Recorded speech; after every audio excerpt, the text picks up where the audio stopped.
Hello, my name is Christina Hatler. I'm a master's student in the Sociology Capstone 3 class, and I will be discussing incarcerated pregnant women and the lack of proper nutrition and education in the prison system.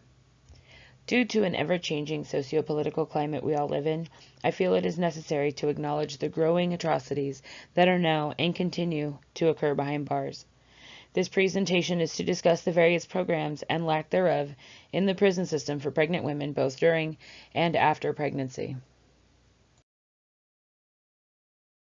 This presentation was originally geared and directed towards the director of the Arizona Department of Corrections, Charles Ryan. Charles Ryan was appointed by Governor Jan Brewer in 2002, and at the time he had 30 years of experience. He is still currently the director of the Arizona Department of Corrections. The drastic rise of incarcerated women began in the 1980s at a rate faster than that of incarcerated men. By 1986, the number of incarcerated women was around 19,000 and jumped to over 115,000 by 2009. Pregnant women make up anywhere between 4% and 30% of women entering the correctional system, depending on the level of incarceration, with women of color rising disproportionately to that percentage. There are now over 1 million women in correctional facilities, with 75% of them being mothers. Research indicates that women make up the fastest growing group of prisoners, with numbers showing this population nearly tripling between the years of 1990 and 2011.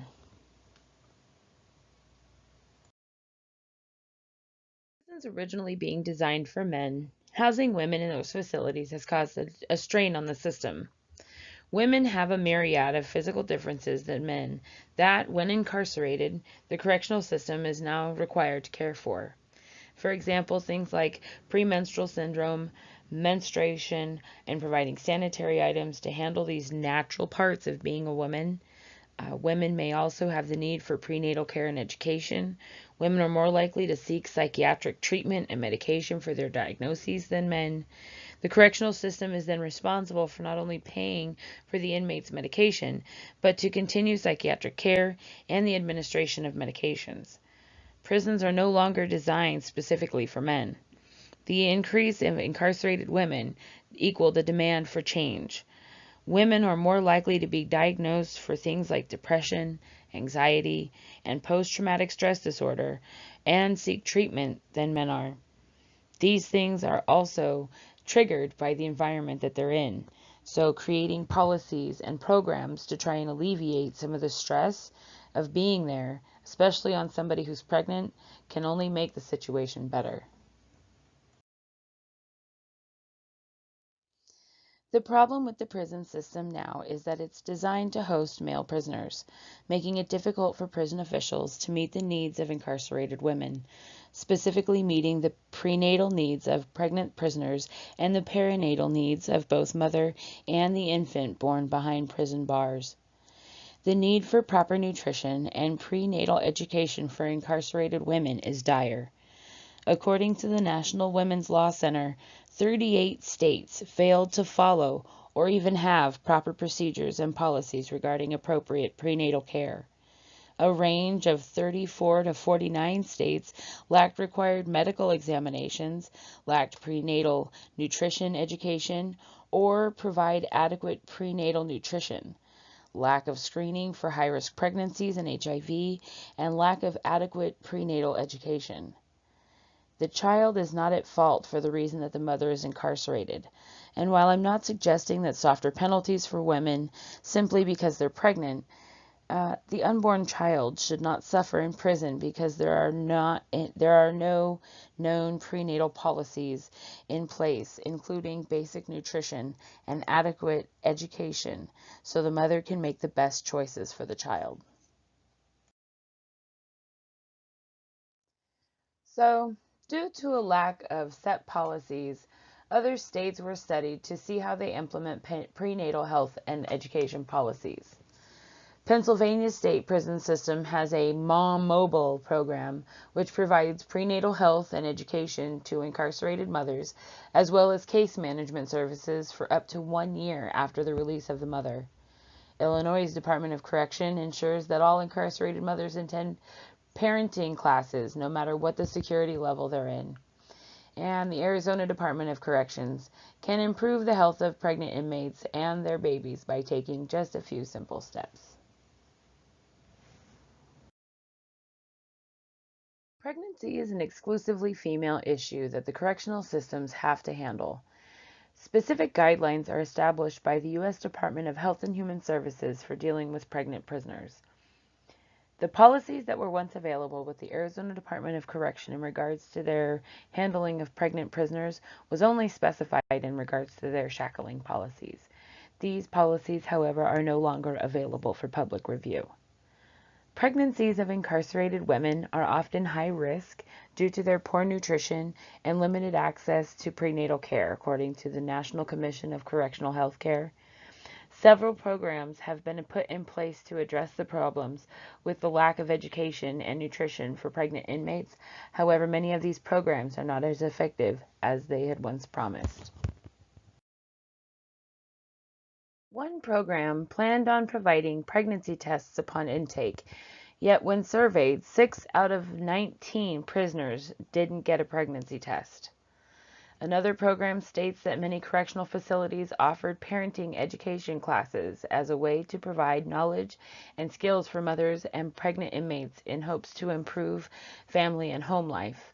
Unfortunately, the classes vary.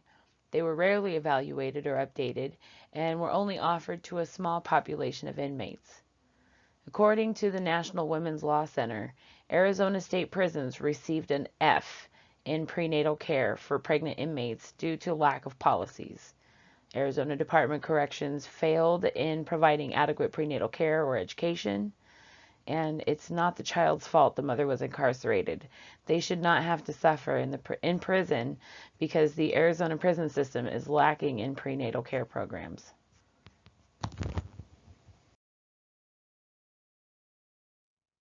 The first thing we want to do is follow the required intake process for the Arizona state jails and prisons with the required pregnancy test. This would ensure the proper intake reporting to assess ongoing needs that would facilitate the creation of programs designed to cater to the education and nutritional needs of pregnant prisoners. Secondly, all correctional facilities should hire an outside source that could come in and teach classes several times a week for pregnant inmates and those who are mothers. Classes would focus on providing up-to-date information, proper education and nutrition guides, and facilities would ensure that all mothers and pregnant inmates could attend at least, but not limited to, one class.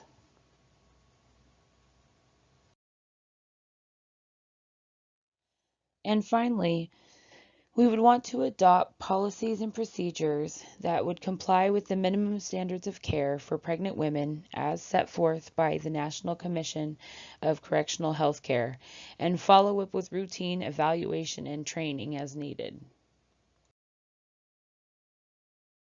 With the rise of pregnant incarcerated women, the need for updated programs is imperative. Without proper prenatal nutrition and education, unborn babies and their mothers are at risk for unhealthy pregnancies, which can be detrimental to both. The Arizona Department of Corrections can make positive changes now that will improve the health of the woman and the child for years to come.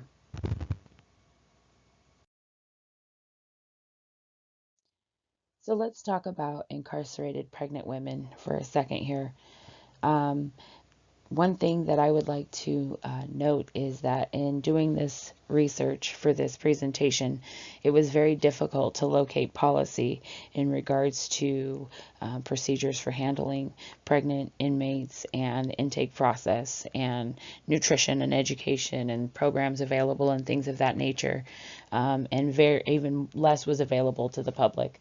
So I think a lot of that has to do with the private versus public institutions than when we're dealing with public incarceration. Many institutions now are ran by private facilities, and so they're able to establish their own rules of conduct and things like that as they see fit, and aren't required to release it to the general public. So it's a lot harder for the public to maintain a sense of accountability and establish that checks and balances with the institution. So that is the number one problem I saw with this, is the fact that there isn't something established for how do you handle a pregnant woman when they're incarcerated. And I think a lot of that has to do with the fact that the prison system was designed for men, and it wasn't really designed to deal with the needs of women, much less pregnant women. And in general, the penal system itself was designed to be crime and punishment. So you commit a crime and you're punished for that crime. But when you're looking at the repercussions of being incarcerated for a pregnant woman, you're looking at the crime affecting not only her, but also the fetus. So if we don't have programs and policies in place to ensure that that pregnant prisoner is able to have access to the proper nutrition and education to be able to make the proper choices for her unborn child, then we have even more problems, because we're creating this perpetual cycle of abuse. Part of the questions, or some of the questions that I wanted to open up for discussion were, what were your thoughts on incarcerated pregnant women? Did you yourself think that there was a standard set policy in place for how a pregnant woman is arrested or incarcerated? Do you think that by having programs in place for pregnant women, that it somehow gives them a sense of a softer sentence? Or do you see it as more of an extra set of circumstances that needs to be addressed for that individual? Another thing to think about too is the health of the unborn child, and the repercussions of not having adequate nutrition while incarcerated, and how that affects the child. A lot of people are incarcerated and are waiting to go to court, and so they aren't even convicted of a crime. And so we could be dealing with pregnant women who are incarcerated, who haven't been convicted, who are then subjected to, lacking nutrition, poor conditions, and minimal education in regards to prenatal care, for her to be able to make the best decisions once she's released. In looking at some of the states like Pennsylvania and Illinois that have established policies and procedures for handling pregnant inmates, as well as going beyond release and ensuring that they have a support system once they're released from being incarcerated, to ensure that they're successful in raising their child and hopefully not returning to the prison system. And do you think that by not having a system in place, that we are opening ourselves up to, this huge void of information that we're missing? In doing this research, it was very difficult to come up with statistics as far as, the number of women that are incarcerated that are pregnant, or the number of states that have policies and procedures in place, because of the fact the information isn't published, or just simply isn't there. Many states don't even have policies that exist. So, what are your thoughts on that? What are your thoughts on being in jail and being pregnant, and what that means for society and means for the prison system? Thanks for watching my presentation and bearing with my PowerPoint audio, and I look forward to your feedback and discussion. Have a good day.